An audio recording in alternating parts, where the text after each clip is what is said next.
multiple states have issued new laws allowing international medical graduates to practice medicine in the United States even without doing residency in the US. This change was prompted by shortage of physicians in multiple underserved areas, and these new laws represent significant shift from the existing current laws requiring international medical graduates to have done at least a year or two or even sometimes 3 years of clinical experience in the US. This change started with the state of Tennessee, which issued a new law last year allowing international medical graduates to practice in the state of Tennessee without having to do any clinical training in the US. And multiple states have followed that path, allowing IMGs to practice in the US without US clinical training. In this video, I will explain the idea of licensing in the United States, go over the states that are issuing these new laws, and also talk about the challenges facing the applicants pursuing these routes. Before we get started, if you're interested in talking one-on-one with one of our experts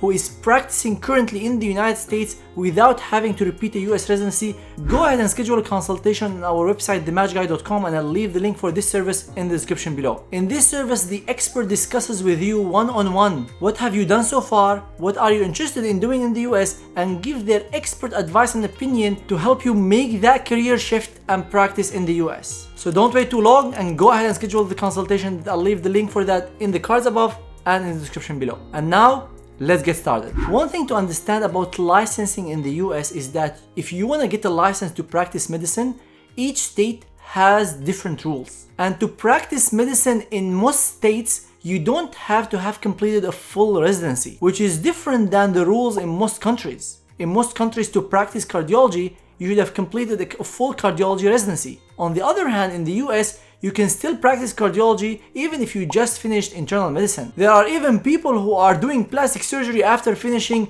pediatric residency. Why? Because once you get a license in a state, it does not limit you to the specialty you trained in. And to get the license in most states, you're usually required to have completed at least 1 or 2 or sometimes 3 years of ACGME accredited residency training. So for specialties that are 5 or 6 years, even if you have completed 3 years of that training, you're still eligible for a state license in most states, which is different than board certification. So getting the state license is something totally different from the board certification, which generally requires you to have completed a full residency training. So in the past, many people who have completed residency training in their home countries, let's say you're an IMG who trained in India and did orthopedic surgery residency in India, and now you've been practicing in orthopedic surgery for multiple years, you can come to the US and practice as an orthopedic surgeon if you do maybe a year or 2 of fellowships, which count towards these years of clinical training, and you don't have to complete the full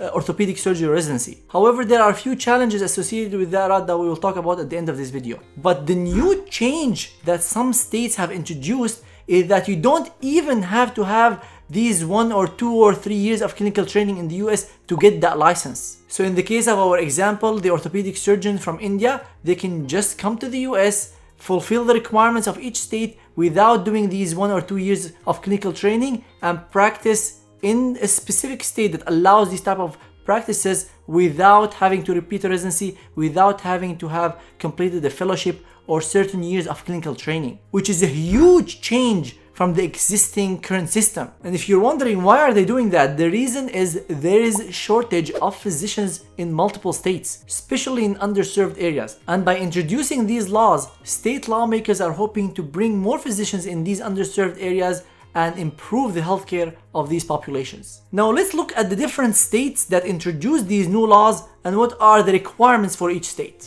One disclaimer is that the requirements for each state and the details of each bill will change if there have been a modification to the existing one that I have access to. Because sometimes even after the bill passes, it goes somewhere else and it gets modified. Sometimes it goes to the governor, it gets modified. Sometimes it gets back to where it was issued from and it gets modified. Goes to the board, which might make certain modifications. But I tried in this video to get you the most updated information based on each state website. And let's start with the state of Virginia. This bill was passed in April 2024 and is supposed to take effect in July of 2024. What are the requirements to get this provisional license in the state of Virginia? The first is that you must have graduated from medical school licensed in your country and have practiced at least 5 years in that country. You should have your ECFMG certificate, which also means you have to have completed your step 1 and step 2 CK, and has a job offer from an institution that can supervise your non-clinical skills and evaluate that. And by the way, this video is a short summary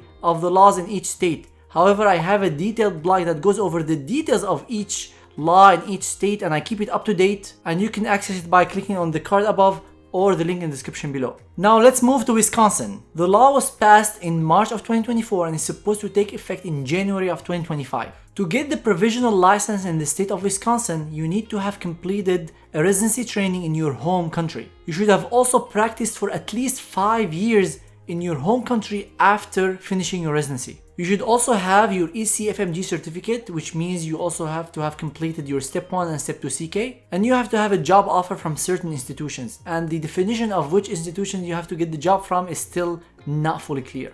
One thing to keep in mind is that getting the provisional license under this route will allow you to practice medicine only under the supervision of someone who has a full license. Now let's move on to Illinois. Illinois has a similar requirement where when you get this provisional license, you can only practice medicine under the supervision of someone who has a full license. And you have to have a license from your home country and have your ECFMG certificate, which also means you have to have your step 1 and step 2 CK. As you can see, almost all states require to have completed your step 1 and step 2 CK. And I totally understand if you've been practicing a specific area of medicine, you probably have forgotten the topics covered in step 1 and probably most of the other topics covered in step 2 CK.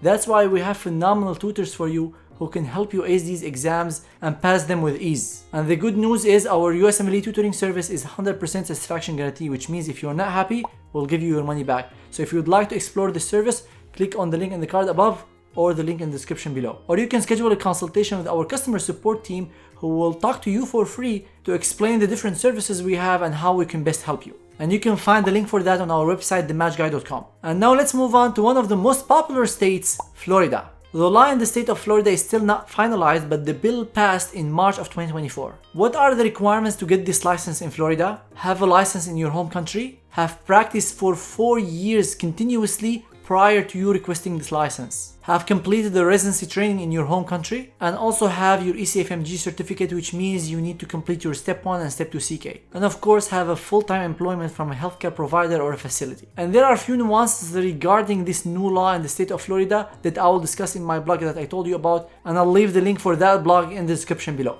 Iowa is another state, and the law was introduced in February of 2024. The requirements for the provisional license in Iowa are completing a residency training in your home country, practicing for 5 years after finishing your training, having an ECFMG certificate, which means you have to have completed your step 1 and step 2 CK, and have an employment offer from a healthcare facility. There are discussions in multiple other states regarding this topic, and new laws might be happening in the next few months. And one special state to keep an eye on is the state of Tennessee, because the law that was passed last year in 2023 is supposed to take effect in July of 2024. But after contacting the Medical Board of Tennessee, it seems that they have not received the details of how this new law will work out or what the application process will look like. And if you'd like to check the requirements on how to practice medicine in Tennessee without repeating your residency, go ahead and check our detailed blog about this topic, and I'll leave the link for that in the description below. Although these laws might seem amazing for international medical graduates interested in practicing medicine in the US without having to repeat their residency, there are a few things to keep in mind. Having a license in a state does not mean you would have a job offer. Many IMGs did multiple fellowships in the US and were able to get a state license. However, they had very hard time finding a job because most US hospitals require to have completed the US residency training or have board certification to practice medicine in their institutions. Also, another thing that will be very challenging for IMGs pursuing this route is malpractice insurance. Even those who did a year or 2 or 3 of US clinical fellowships had hard time getting malpractice insurance, or the price of the malpractice insurance was very high because they did not do US residency training. And as you noticed, most states require you to have completed your step 1 and step 2 CK, which will be a big challenge for physicians who have been practicing for multiple years and almost forgot most of the anatomy and physiology and biochemistry and have to repeat this again. Nonetheless, this is a huge and big change in the US healthcare system and how states view international medical graduates. If you need one-on-one advice with an expert to guide you with this process, go ahead and check our Practice Without Residency consultation service, and I'll leave the link for that in the cards above and the description below. And as I said, if you'd like to talk to our customer support team for free just to get an idea of how we can help you, go ahead and schedule a free consultation that you can find on our website, thematchguy.com. If you find any value in this video, I would really appreciate it if you hit the like button, subscribe to the channel, and share this video with your colleagues who might be interested in practicing in the US without repeating their residency. And before you go, make sure to check out my video on how to work in the US without repeating your residency by clicking here. Thank you everyone so much for watching. Peace.